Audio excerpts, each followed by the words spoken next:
54 54 उसका 4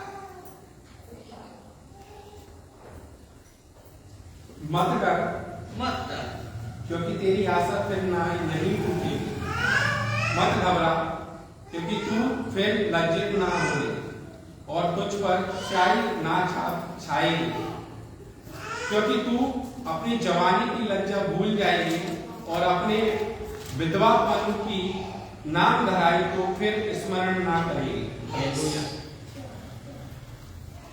सुंदर वचन है बहुत। पिछले दिनों जब हम परेशानियों में गुजर रहे थे, पिछले साल हमारी बहुत परेशानी में कष्ट में गुजरी। सभी लोगों को ऐसा लगता है कि सब कुछ ठीक है, ऐसा नहीं होता। सब कुछ ठीक नहीं होता कभी भी। खुदा अगर सब कुछ ठीक करके रखेगा तो फिर हम उसकी आराधना नहीं करेंगे और उसको याद भी नहीं करेंगे, क्योंकि हम अपनी दुनियावी जिंदगी में और अपने कामों में इतने बिजी रहते हैं। किसी कर ली तो कर ली, थोड़ी बहुत कर ली, लेकिन जितने हम नजदीक खुदा के हमें होना चाहिए उतने हम नजदीक नहीं होते। अब हम मन में तो सोचते हैं कि नहीं, हम तो बहुत प्रार्थना करते हैं, खाने की प्रार्थना कर ली, जाने की प्रार्थना कर ली, आने की कर ली, शाम को कर ली, घर में पारिवारिक प्रार्थना हो रही है। तो इस तरह से हमारा भी ऐसे ही जीवन है। हम लोग भी ऐसे ही करते हैं कि सुबह कर ली, दोपहर कर ली, भाई सब तो करते रहते हैं प्रार्थना। लेकिन मेरा हिसाब है कि मैं नहीं कर पाती, क्योंकि मैं भी आप जैसी ही हूँ। नौकरी है मेरे पास और घर के काम है, सभी बातें हैं मेरे पास। लेकिन पिछले दिनों जब रक्षा की थोड़ी बहुत तबीयत खराब चल रही थी, जून के महीने से लेकर के और दिसंबर लास्ट तक, 25 दिसंबर के बाद तक भी हम उन परेशानियों में जूझते रहे। और वो परेशानियां इतनी कठिन थी कि सब कुछ था, पता नहीं फिर भी कुछ नहीं था। रक्षा को नींद नहीं आने की तकलीफ बहुत विकट रूप में स्थिति में आ गई थी और वो 5-5 दिन 6-6 दिन नहीं सोती थी, कभी कभी 15-15 दिन नहीं सोती थी। और शैतान इतना प्रबल था, इस कदर प्रबल था शैतान कि वो मतलब दिन भर रक्षा को परेशान करता था, रात भर भी करता था। और रात की दुष्ट की युक्तियां इतनी हावी होती थी कि वो हम लोग सभी परेशान हुआ करते थे। लेकिन खुदा ने हमारी प्रार्थनाओं को सुना। जब रक्षा पिछले दिनों दिल्ली थी, 25 तारीख से पहले वो गई हुई थी अपने पापा के पास। वो उसकी वहाँ क्लासें चल रही थी, जो उसकी जो डॉक्टर है वहाँ पर दिल्ली में, उन्होंने उसको बुलाया था और उसकी काउंसलिंग चल रही थी दिल्ली में। जब मैं घर पे अकेली थी, तो जब अकेले होते हैं तो ना तो घर का काम होता है और ना ही कोई खाना बनाने का झंझट है, ना ही कोई काम काज है। तो उस समय में मैं रात में सोती नहीं थी, मुझको रात में नींद नहीं आती थी, क्योंकि हम इन परेशानियों से गुजर रहे थे। वो परेशानियां इतनी विकट रूप में आ गई थी कि हम जाने कहाँ प्रार्थना नहीं करा रहे थे। बहुत सारे दास लोग प्रार्थना कर रहे थे रक्षा के लिए, हम तो कर ही रहे थे, लेकिन बहुत सारे लोग कहाँ हमने रक्षा के लिए प्रार्थना करने के लिए प्रार्थना निवेदन नहीं दिया। लेकिन प्रभु ने उन प्रार्थना को सुना। एक रात जब रक्षा यहाँ नहीं थी तो मैं प्रार्थना कर रही थी, मैं रात भर प्रार्थना करती रहती थी। मैं सोच रही थी कि खुदा ने ये तकलीफ हमारे जीवन में क्यों डाली, कहाँ हमसे कमी हो गई, कहाँ हमसे घटी हो गई, कहाँ हम चूक गए। तो एक मन के अंदर डर समा गया। खुदा ने मुझको ये वचन उस रात दिया जब रक्षा को मैं प्रार्थना कर रही थी, रक्षा को नींद नहीं आ रही थी वहां पर दिल्ली के अंदर। तो मैं प्रार्थना में ही बैठी रहती थी रात भर। मोस्टली मेरा 1, 2, 3, 4 ऐसे बज जाते थे रात भर प्रार्थना में। तब ये रात के समय में मुझको ये वचन दिया खुदा ने, मत डर। हालांकि भी हम बाइबल बहुत समय से पढ़ते चले आ रहे हैं, बहुत सारी बातें हम पढ़ते हैं, लेकिन बहुत बार उस बात का मतलब समझ में बहुत लेट आता है। तो ये आज मेरे सामने खुल करके आई, मैं जीवित गवाही आप लोगों को दे रही हूँ। बहुत सच्ची और वफादारी की जो खुदा आप हमारे साथ करता है। खुदा ने उस रात रक्षा को एक दर्शन दिया, मत डर और तू अब चंगी है। हालांकि उसके लिए बहुत सारे दास लोग प्रार्थना कर रहे थे, लेकिन एक सामूहिक रूप से परिवार का इकट्ठा होना, प्रार्थना करना, एकता में रहना, खुदा को ये भाता है कि हम उसकी बेदी पर एक मन एक चित्त वफादारी से आए। परिवार को से हम वफादारी से उसके साथ चलें, एक मन रहें। घर में एक मन ना होना, पैसे की वजह से, आर्थिक परेशानियों की वजह से, मानसिक बीमारियों की वजह से, घर का कलेश जो होता है ना, जो बेमतलब का होता है। एक घर का कलेश, जैसे कटोरी यहाँ रख दी, जैसे बर्तन यहाँ पड़े हैं, जैसे तौलिया गीला पड़ा है, ये बेफालतू की बातें बहुत हुआ करती है घर के अंदर, जो हमारे घर वातावरण को अशुद्ध करती हैं और प्रार्थना की वेदी को डिस्टर्बेंस करती हैं। आपको प्रार्थना नहीं करने देंगी ये बात है। अरे अभी तो घर की सफाई करी थी, अभी तो पोछा लगाया, तुम तो उसे चले। ऐसी बातों से क्या होता है, धीरे धीरे करके घर का कलेश बढ़ता चला जाता है और वो इतना बढ़ जाता है कि छोटी छोटी बातों पे हम लोग छोटी छोटी बातों को भी तंज में बोलना शुरू कर देते हैं। मैं खुदा का धन्यवाद देती हूँ, अद्भुत गति से रक्षा को चंगाई मिली और वहाँ पे बहुत सारे लोगों ने रक्षा के लिए प्रार्थना की। दुनिया के जाने वहाँ का हमने प्रार्थना नहीं कराई। हम भी एक मानवीय ही है, हमारे ऊपर भी ऐसा नहीं है कि शैतान का भार ना हो। हमारे ऊपर शैतान का भार बहुत होता है। भाई साहब के ऊपर बहुत होता था शैतान का भार, बहुत होता था। सैटरडे आया तो उनकी तबीयत खराब, उनके पेट में दर्द, उनको लूज मोशन, इतनी तकलीफें हुआ, इतनी तकलीफ देता था शैतान हमारे घर के अंदर। मैंने अपनी आंखों से देखा है भाई साहब को तड़पते हुए, परेशान होते हुए। सैटरडे आता था कि उनको शैतान इतना दुष्टवृत्ति से परेशान करता था कि वो भवन में ना आने पाए। लेकिन प्रार्थनाओं से और आप सबके विश्वास से, आप सबकी प्रार्थनाओं से आज भाई साहब दिल्ली में खड़े हुए हैं। आज भी वो एक जगह प्रचार कर रहे हैं। उन्होंने सिर्फ एक प्रार्थना की है, खुदा मैं हाजिर हूँ, तो मुझे बता मैं अपने क्या करूँ, मुझे मेरा निर्णय दिखा। ये सच्ची गवाही हमारे घर की है। जो वालिद साहब हम दोनों के बिना नहीं रह पाते थे अकेले घर में, आज वो वालिद साहब अपना बैग लगा करके 15-15 दिन, 1-1 महीने बाहर रहते हैं। ना तो उनको घर की परवाह है, ना तो घर का डर है, ना अपने स्वास्थ्य का डर है। जब रक्षा छोटी थी तब वो कहीं नहीं जाया करते थे। वो कहते थे रक्षा को पढ़ाना है, लिखाना है, ये करना है, वो उन्हीं बातों में उलझे रहते थे। बहुत लोग उनको बुलाते थे, बहुत अफसर आए, बहुत अच्छे अफसर उन्होंने ठुकरा दिए इस वजह से कि हमारी छोटी सी गली से हमसे छूट जाएगी। यहाँ हमने मन्ना बोया है, यहाँ से प्रतिफल आए, यहाँ से प्रतिफल आए, लेकिन यहाँ से प्रतिफल नहीं आया। यहाँ से प्रतिफल, कोई भी प्रतिफल नहीं दिखा। जब हमको यहाँ से कोई आस नहीं दिखी, 2020 हो गया, 2021 हो गया, 22 हो गया, कोविड आके चला गया, लेकिन यहाँ से कोई भी प्रतिफल, कोई इंसान खड़ा नहीं हुआ कि आगे चल करके पाली साहब से आगे पाली साहब के आगे चले और उनसे कहे कि हाँ मैं आपके साथ चलूंगा, मैं आपके साथ प्रार्थना करूंगा। बहुत बार चाहा भाई साहब ने कि यहाँ प्रार्थना हो पाप अंगीकार की, लेकिन नहीं हो पाई। लोग आप नहीं एकजुट हो पाते, नहीं आना चाहते, पता नहीं क्यों नहीं आना चाहते। ऐसा कौन सा पाप है? कोई पाप नहीं, ये छोटी मोटी यही तो गलतियां हैं हमारे जीवन में। हम कौन सा विचार कर रहे हैं, चोरी कर रहे हैं, डकैती डाल रहे हैं? कोई नहीं, हमारे जीवन में कोई पाप नहीं। हमारे ईसाइयों के लोगों में भी, अन्य जाति जो आते हैं उनके पास भी, कोई हमने हत्या थोड़ी कर दी है सो हम छुप करके मुंह छुपाए खुदा के नजदीक आने के लिए। नहीं, खुदा के नजदीक आए तो छोटी छोटी सी भी बातें हैं ना जो हमारे जीवन में लगी हुई है, उनको आप फेंक दे, ना डरे।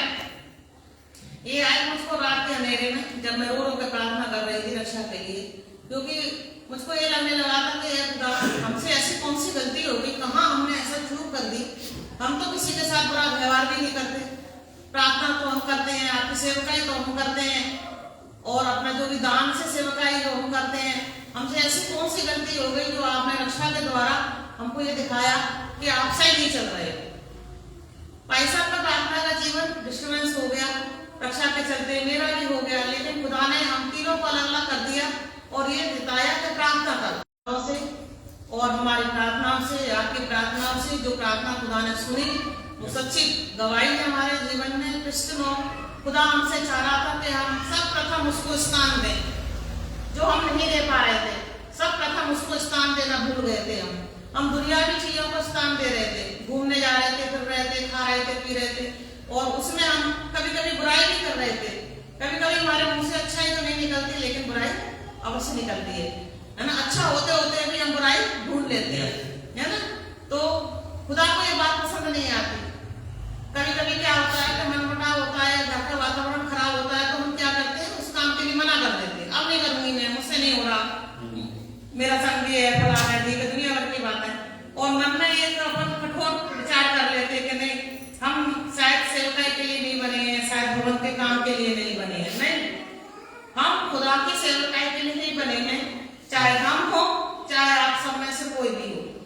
सब प्रथम हम खुदा के कार्य को करेंगे, चाहे वो गाना गाना हो, चाहे झाड़ू लगाना हो, चाहे पर्दे साफ करना हो, चाहे इस भवन की देखभाल करना हो। मैं सब काम कर सकती, आज भी मैं सब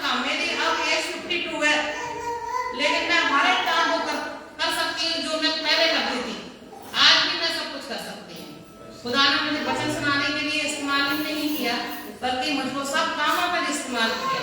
आप लोग भी यही प्रार्थना करें, हे खुदा मैं हाजिर हूँ तेरे सामने, मुझे बता क्या काम करना है, मुझसे क्या तू सेवा लेना चाहता है, मैं हाजिर हूँ। मैं वो सब छोटे से छोटा बड़ा सा बड़ा काम करूंगा तेरे लिए। कुछ भी नहीं कर पाया तो सुबह भोर में 4 बजे अपने दासों के लिए प्रार्थना करूंगा, उन विषयों के लिए प्रार्थना करूंगा जो मेरे चर्च में है। अपने भवन में आने के लिए अन्य जातियों के लिए प्रार्थना करूंगा, जो नहीं आ पा रहे हैं, किस कारण नहीं आ पा रहे हैं, उनको चंगाई दे, उनके मन से बोले खुदा। हमको विषय चाहिए ना, बहुत विषय करना चाहे हम, प्रार्थना का बहुत विषय है हमारे पास करने के लिए। आप कुछ नहीं कर सकते, अपने पासवान के लिए प्रार्थना करें, अच्छे अच्छे गानों को तैयार करेंगे, यहाँ करके बोले कि हम प्रार्थना करेंगे, हम वचन सुनाएंगे। तो खुदा ने क्या कहा उससे, आप मुझसे मत डर, मत डर, क्योंकि तेरी आशा फिर कभी नहीं टूटेगी। मत घबरा, क्योंकि तू फिर कभी लज्जित ना होगी, ठीक है, और कुछ पल स्याही ना छाए।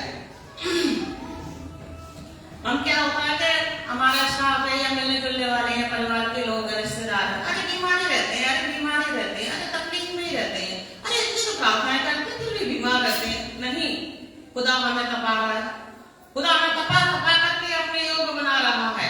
हम बीमार हैं तो खुदा में हैं, खुदा हमको चंगाई देगा और खुदा हमको खड़ा करेगा। हमारी आत्मा अगर बीमार है, अगर शरीर कष्ट में है, तो खुदा हमको तपा रहा है, अपने योग बना रहा है। किसी योग बना रहा है कि घुटने पे बैठ के मैं आधा घंटा प्रार्थना करूं या मैं गाने तैयार करूं। वो माहौल बनाइए अपने घर में, गाने बजाइए, प्रार्थना कीजिए, छोटा छोटा अध्याय पढ़िए, एक भजन संहिता पढ़ लिया, एक नीति वचन पढ़ लिया, कुछ भी पढ़िए, पढ़िए, अवश्य पढ़िए, सुबह पढ़िए, दोपहर पढ़िए, शाम पढ़िए। मत डर, मत घबरा, क्योंकि तेरी आशा कभी नहीं टूटेगी। मत घबराना, लज्जित होगी। तो हम कभी कभी क्या, संसार हमें लज्जित करता है, अरे बीमारी रहते हैं, अरे वैसे तो देखने में बहुत अच्छे हैं, बहुत सब कुछ है, लेकिन फिर भी पता नहीं बीमारी रहते हैं। तो क्या हमें लज्जा का महसूस होता है अंदर कि हम खुदा के लोग हैं, फिर भी हम बीमार क्यों रहते हैं और क्यों हम परेशान रहते हैं? हमने ऐसा क्या कर दिया कि हम परेशान है तो खुदा हमको छोड़ गया? आगे हम इसी अध्याय में पढ़ेंगे। क्योंकि यहोवा ने मुझे, इसी का 6 पढ़ रही हूं मैं, क्योंकि यहोवा ने मुझे ऐसा बुलाया है मानो तू छूटी हुई और मन की दुखिया और जवानी की त्यागी हुई स्त्री हो। तेरे परमेश्वर का यही वचन है, क्षण भर ही के लिए मैंने तुझे छोड़ दिया था, परंतु अब बड़ी दया करके मैं फिर से तुझे रख लूंगा। क्रोध के आवेश में आकर मैंने पल भर के लिए तुझसे मुंह छुपा लिया था, परंतु अब अंतकरण से मैं तुझ पर दया करूंगा। तेरे छुड़ाने वाला यहोवा का यही वचन है। ये उस रात मुझको वचन मिला, मैं प्रभु को बहुत बहुत धन्यवाद देती हूँ। कभी कभी क्या होता है कि हम मन से दुखी होते हैं, शरीर तो हंस रहा है, मुस्कुरा रहे हैं, बोल रहे हैं, लेकिन मन का दुख हम सब लोगों से नहीं कह पाते। जो मन के अंदर हमारा दुख चल रहा है ना, वो हम ही जानते हैं या हमारा खुदा जानता है ना? तो हमें सोचते हैं, हम ये सोचे खुदा ने छोड़ क्यों दिया, हम खुदा ने हमें छोड़ दिया, हमारी प्रार्थना क्यों नहीं सुनी जा रही? शायद खुदा ने हमें क्रोध किया इसलिए छोड़ दिया। हाँ, खुदा हम पे क्रोध करता है और वो उस समय हमें छोड़ देता है जब हम पवित्र नहीं होते उसके लिए। हम पवित्र बने, वफादार बने, ईमानदार बने उसके लिए, उसके प्रति प्रार्थना करने के जीवन, और जो कुछ उसका वचन में लिखा हुआ है उसको माने, उसको ग्रहण करें। आप सभी लोग प्रार्थना करने वाले हैं, सभी लोग जानते हैं, पर हमारे जो अन्य जाति लोग हमारे बीच में आते हैं वो नए सिरे से जन्म ले रहे हैं। तो खुदा का प्रेम क्या है? खुदा का प्रेम यही है कि हम उसकी आज्ञाओं में बने रहें और छोटी छोटी बातें जो हमारे जीवन में घटती हैं उनको हम पकड़ करके ठीक करें, अपने आप को ठीक करें, है ना? अपने आप सोचेंगे खुदा ने हमको छोड़ दिया। तो क्रोध में आवेग में आकर मैंने पल भर के लिए तुझसे मुंह छुपाया था, अब अंतकरण से मैं तुझ पर दया करूंगा। तेरे छुड़ाने वाला यहोवा का यही वचन है। क्रोध में आकर खुदा ने हमको छोड़ दिया। क्यों छोड़ दिया? कि हम उसके प्रति ना तो ईमानदार रहे, ना पवित्र रहे, ना वफादार रहे, ना तो हम दसवांश देते, दसवांश कम देते या छोड़ो, लेकिन हम समय का दसवांश कभी नहीं देते। 2 घंटे 40 मिनट हर दिन का हम कभी नहीं दे पाते उसको, आप ही नहीं, हम ही नहीं दे पाते, क्योंकि हमारे पास तो कोई दुनियावी काम है नहीं है तो पिक्चर देखनी, नहीं है तो घूमने चलेंगे,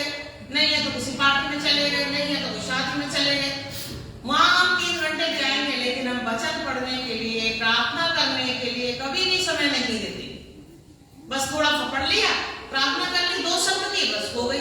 प्रार्थना करने के लिए भी सोचते हैं यार विषय तो है ही नहीं है, क्या प्रार्थना करें, ये भी सोचते हैं प्रार्थना क्या करनी चाहिए। कभी कभी अपन मन में ये तो सोचते हैं कि यार अपने घर के लिए प्रार्थना कर ली, रिश्तेदारों के लिए कर ली, चर्च के लोगों के लिए कर ली, अब क्या प्रार्थना करनी है। प्रार्थना करने के विषय पासवान लोग हैं, इस समय सताव बहुत चल रहा है, दुनिया में सताव बहुत है। हमारे पासवान लोग जेल में पड़े हैं, हमारे पासवान की बीवियां बच्चे अनाथ हो रहे हैं, वो मारे जा रहे हैं, पीटे जा रहे हैं, विधवाएं हैं, आवश्यकता में पड़े हुए लोग हैं, सफर में हैं, जेलों में हैं। और सबसे ज्यादा आज स्थिति ये है इस मोबाइल में, डिजिटल भारत ने लोगों को अकेलापन महसूस करा दिया है। अपने होते हुए भी अपने लोग नहीं हैं, अकेलेपन से इंसान जूझ रहा है, ठीक है, अकेलेपन से जूझ रहा है, मोबाइल को अपना साथी बना रहा है। जबकि हमारे पास सच्चा खुदा, जिंदा खुदा का वचन है, जिंदा खुदा का वचन है। मोबाइल नहीं, इसमें पढ़ें, इसमें पढ़ें, इससे बोलें, इससे बातचीत करें, मोबाइल से नहीं। मोबाइल पवित्र नहीं है। हाँ, परिस्थितियां हैं, चर्च नहीं ले जा, बाइबल नहीं ले जा पा रहे, या कहीं सफर में जा रहे हैं, बाइबल नहीं ले जा पा रहे, आपका मन है बाइबल पढ़ने का तो मोबाइल में पढ़ें, अन्यथा अपने वचन से खुदा बोलेगा, आपसे बातचीत करेगा। ये हथियार जो हमारा वचन का है, इसको पढ़े। आगे तो यहीं से पढ़ना चाहूंगी 17। जितने हथियार तेरे हानि के लिए बनाए जाएं, उनमें से कोई सफल ना होगा, और जितने लोग मुद्दई होकर तुझ पर नालिश करें, उन सबों से तू जीत जाएगा। यहोवा के दासों का यही भाव होगा, और वे मेरे ही कारण धर्मी ठहरेंगे, यहोवा की यही वाणी है। जितने हथियार तेरी हानि के लिए बने हैं, कितने हथियार बने हैं हमारे हानि के लिए, बहुत हथियार है। आत्मिक युद्ध चल रहा है हमारा और शैतान से, आत्मिक युद्ध। संसार का युद्ध तो दिखाई देता है, लेकिन आत्मिक युद्ध दिखाई नहीं देता। आत्मिक युद्ध क्या है? वो दुष्ट युक्तियों से, संसार की युक्तियों से, रात के अंधकार में जो युक्तियां होती हैं, रात में जो दुष्ट युक्तियां कार्य करती हैं, उनसे हमारा क्या है? युद्ध चलता है, ठीक है। मन का युद्ध चलता है, मन में बुरी बुरी बातें चलती हैं, मन में प्रलोभन है, नफरत है, ईर्ष्या है, ये क्या है? हमारे युद्ध है, जो हम अपने आप से भी करते हैं। जितने हथियार तेरी हानि के लिए बनाए हैं, जादू टोना, ईर्ष्या, घृणा, श्राप, बेवजह लोग आपसे जल रहे हैं, आपके पहनने से, आपके ओढ़ने से, आपका अच्छा होने से, आपका पीछ करने से। आपको जो मिला है ये भवन, ये भाग्य है हमारा, खुदा का दिया हुआ हमारा भाग्य। क्यों है? यहोवा के दासों का यही भाव होगा, और वे मेरे ही कारण धर्मी ठहरेंगे, यहोवा की ये वाणी है। यहोवा का दिया हुआ भाग, ये चर्च सब आप लोगों का है, ये भाग है हमारा। इस भाग को जीना हमारा कर्तव्य है। सबसे पहले हम इस भाग में जिएंगे, फिर दुनिया के भाग में जिएंगे। जितने भी हानि के हथियार बने हुए तेरे विरुद्ध कभी सफल ना होंगे। मुद्दाई होकर तुझ पर नालिश करे, जितने लोग तुझ पर नालिश करें, जितने लोग भी तुझ पर उंगली उठाएं, तू ऐसा है, तू ऐसा है, नहीं, कभी भी तेरे ऊपर कोई भी श्राप, कोई भी जादू टोना, कोई भी संसार की युक्ति, अंधकार की शक्तियां, कोई भी भय की बात तुझ पर ना सफल होगी। मत डर, मत डर, खुदा के नजदीक रहे, उससे प्रार्थना कर, और प्रार्थना ही ऐसी कर जिससे खुदा को भाए। खुदा को क्या भाता है? खुदा को भाता है बंद कोठरी में प्रार्थना करना, लेकिन संभव नहीं कि हम हमेशा ही बंद कोठरी में प्रार्थना करें। खाना बनाते समय, नहाते समय हम अपने मन से खुदा से बातचीत कर सकते हैं, घोषणा कर सकते हैं अपने लिए, हे प्रभु मैं न मरूंगा वरन जीवित रहूंगा। मैं घोषणा करता हूँ अपने परिवार के लिए, कोई भी हानि का हथियार मेरे परिवार में प्रबल नहीं होंगे, कोई भी जादू टोना, कोई भी श्राप, कोई भी कर्ज, कोई भी जलन, कोई भी ईर्ष्या, किसी का भी भेजा हुआ हथियार जो आपके पास खुदा ने दिया है, वो पता है क्या दिया है? आप लोगों का 100-100 का नोट, 1000-1000 का नोट दिया है खुदा बाप ने। रक्षा के लिए भविष्यवाणी हुई, रक्षा जब तबीयत खराब थी तो टोनी ब्रदर आए हुए थे लखनऊ के, उन्होंने रक्षा से कहा तुम्हारे पास 100 का नोट है, लोग तुमसे बहुत ज्यादा जलेंगे। लोगों के पास 10 रुपया है, तुम्हारे पास 100 रुपया है। जलने का कारण है तुमसे और तुम्हें ना पढ़ने का कारण। रक्षा ने एक दिन यहाँ